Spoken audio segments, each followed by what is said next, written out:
What's up, guys? It's your favorite Kiwi coach, and give me 6 months of your time and I'll give you the best golf swing of your life.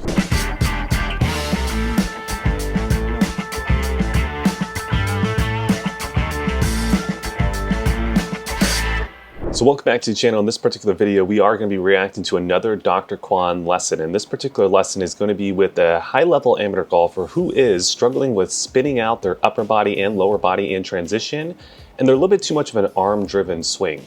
So if you struggle with that yourself, this is the perfect video for you, and let's go ahead and jump in. But before we get into the video, I want to give a quick shout out to our sponsor, and that is Kiwi Golf Japan. If you did not know, YouTube does not pay the bills. So if you want to help support this YouTube channel, down below after the video is over, there'll be a link to our Kiwi Platinum membership site. If you guys go ahead and sign up, you'll get access to a bunch of videos and really help support us. So with that out of the way, let's go ahead and jump in. So before we get too far into the video, let me give you a little bit of background on what's about to occur, because they kind of just start the lesson with not so much context. So you guys might be confused. So let me give you the context first, and then from there, the whole video should make a whole lot more sense. So like I said in the intro, this is going to be a high-level amateur golfer who's really struggling with spinning out their overall body movement throughout the downswing, and then maybe as well, they're a little bit too much of an arm-driven swing as well. Now, when it comes to the lesson with Dr. Kwon, typically, he has a staircase approach to learning, or kind of like an implementation process, which is going to be a motor learning principle that's going to allow you to get the swing results a lot quicker if you go ahead and do it this way. So they're going to be starting out the video in phase one, which in phase one, in this particular case, he will be using a golf club, the high-level amateur golfer. However, he won't be hitting a golf ball per se, and he won't be making a normal swing. He's still going to be doing kind of like an iteration of a drill as he's attempting to do the motions that they want to do. Now, when it comes to how we are going to be reacting to this video, everything that they talk about, I'm going to further explain to you guys and hopefully simplify for you guys so you have a better understanding. But then also, I'm going to look at it under the lens of a golf instructor and a golf lesson, and also show you guys maybe if you're trying to do this yourself and teach yourself, a lot of the processes that they use are, yes, good, but also maybe flawed as well, and can make it more and more difficult for you to actually get the results. Last thing I want to do before we start the video, this is another video from Be Better Golf. Again, if you want to learn from a bunch of different American golf instructors, highly recommend Be Better Golf's channel, because it's literally the best channel on YouTube for that. This Brendan, who you're actually going to see in this video, who is the high-level amateur golfer, he goes around to a bunch of golf instructors throughout America, takes lessons from them, and then uploads it onto YouTube. So if you guys speak English, best channel ever, go ahead and check that out. I'll leave the link down below. And now let's start the video. So in using the step drills, you have to actually develop a body-driven backswing and the body-driven downswing. Okay. Okay. So in your case, you just turn, but then actually using your arms to pull it down. Isn't that what you told me to do? No, you said it should be something like this. Yeah. So when you turn your body, turn and then throw the arms instead of pulling it down. Okay. So let me break that down for you guys as well, because you might be confused. So it's not like he's saying you shouldn't use your arms at all. It's more so how you go ahead and use your hands. And specifically, I think he's making reference to kind of the forces and torques that you apply to the grip. So when it comes to Brendan, who is going to be this person right here, the high-level amateur golfer, in transition, the direction that he's pulling the grip is more so towards himself, towards his body, as well as kind of out towards the golf ball. And that's not necessarily what Dr. Kwon would want him to do. So Dr. Kwon is saying he wants him to throw the club head, or release the club head with more so of a throwing motion as opposed to a pulling motion. But in my personal opinion, I think the better way to talk about it is the grip in transition should actually start to move away from the body before it starts to arc and then move back towards the golf ball and towards the body as well in that section. So he's saying you don't want to use your arms, but really he does want you to use your arms. It's just more so in a specific pattern, and hopefully that made sense, and let's continue. So you have active body motion here. So the body's moving all right. Throw the arms. Before we we'll get to that. Yeah, let's do go through the protocol. step drills. So in stage one, you will start with both feet together. Yep. And then So just like I said in the intro, he is going to be using a motor learning process. And stage one, you will be using the golf club, you will be making a swing. However, it's not going to be a normal swing where your feet are kind of static. You're going to have your feet together.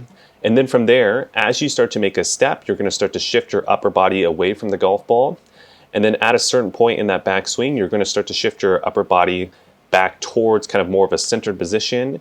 And then from there, that's kind of the drill. So it's not necessarily a normal golf swing. However, it's getting closer and closer to a normal golf swing. And this would be the stage 1 in his motor learning process. Initial throw this way, and then from this position, take the step first. So among the grand principles, this is about the asynchronous. You will take a step first.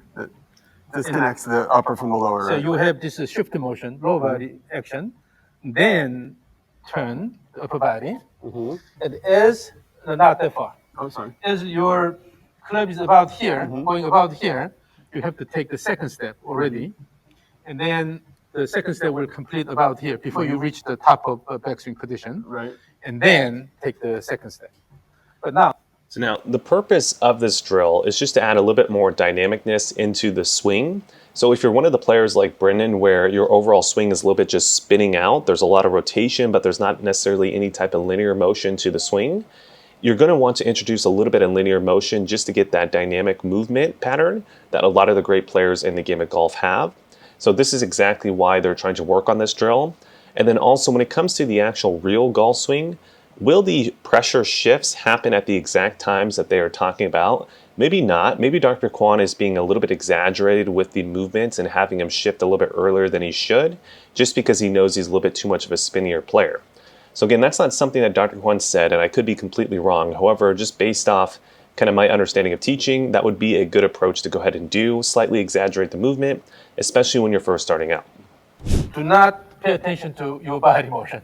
Try to direct your attention to something else. Yeah, I'm very much an external kind of. So let's see.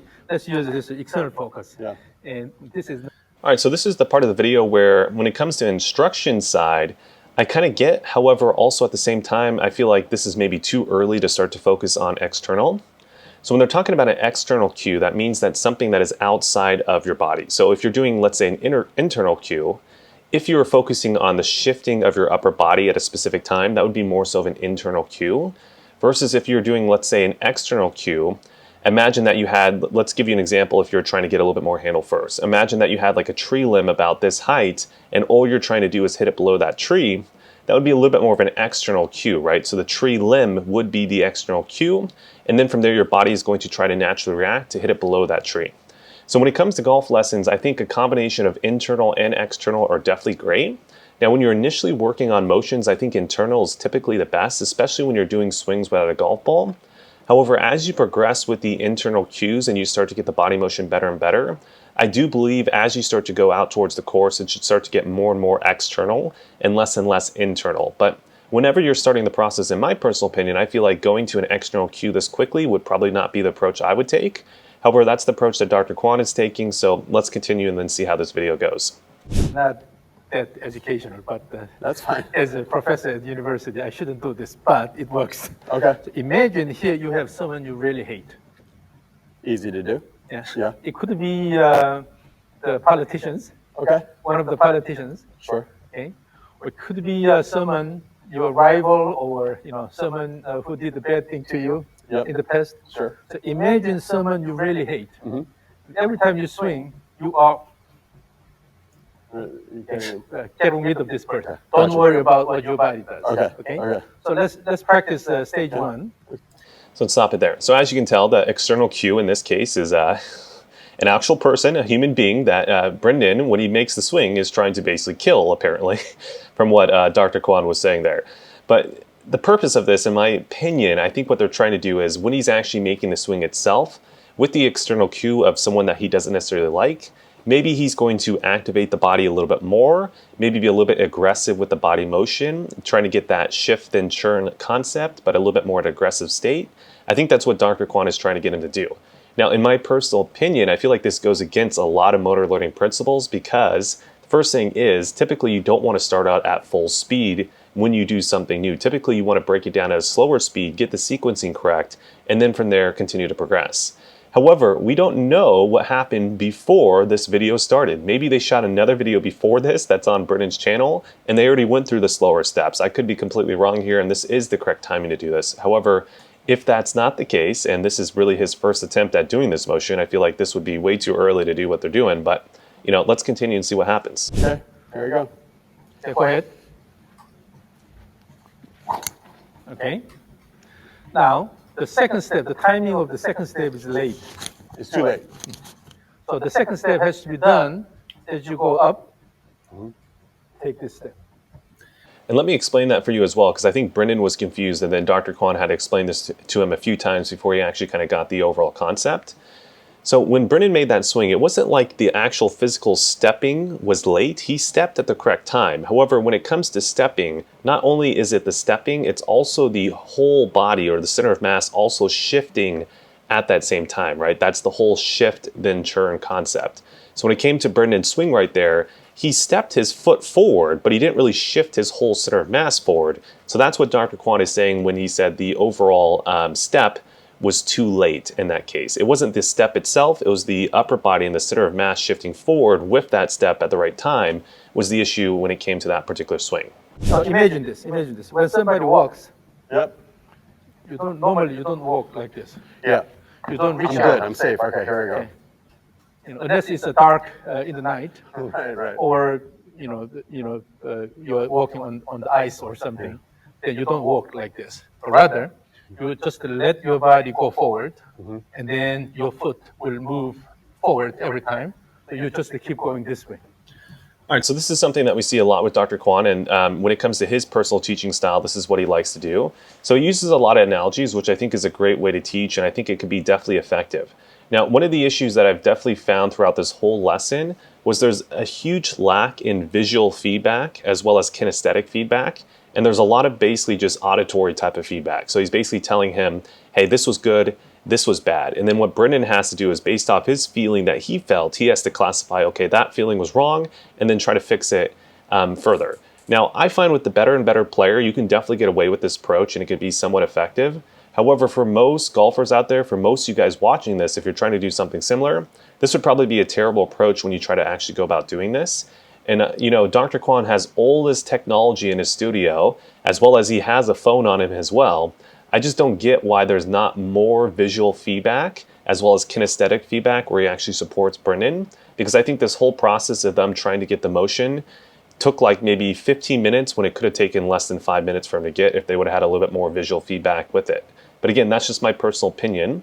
So what I want to go ahead and do now is jump forward past this little section here because I think it's not really too applicable, and then get to some other major points in this particular video. All right, that's it for you guys on YouTube, but before you guys click off, let me give you some quick wrap-up points. So when it comes to the overall beginning of the lesson, remember, Brendan, the elite amateur golfer over here, was struggling with the early rotation of the ribcage and the pelvis, and then the overall pulling direction of the grip was a little bit off. So overall, the swing was a little bit more on the steeper side, a little bit more across the golf ball. And the swing just wasn't dynamic and it wasn't really in the correct sequence, so he was losing out a lot of speed, as well as just the overall smash factor amount could have been a lot higher if he would have gotten that a whole lot better. So the main things that they were trying to work on overall was how can we add in a little bit more of a shift and a turn with the correct sequence so that the body does not spin. So if you want to watch this whole video and you see exactly what they talked about, make sure to definitely sign up for our Kiwi Platinum membership site. Again, not only can you get access to this video, you can get access to over 300 videos on that site, and as well, you help support this YouTube channel. So there'll be a link for that down below, as well as Brendan's YouTube channel if you speak English. Link for that down below as well. Like, comment, subscribe, share, all that good stuff, and I'll see you guys in the next video.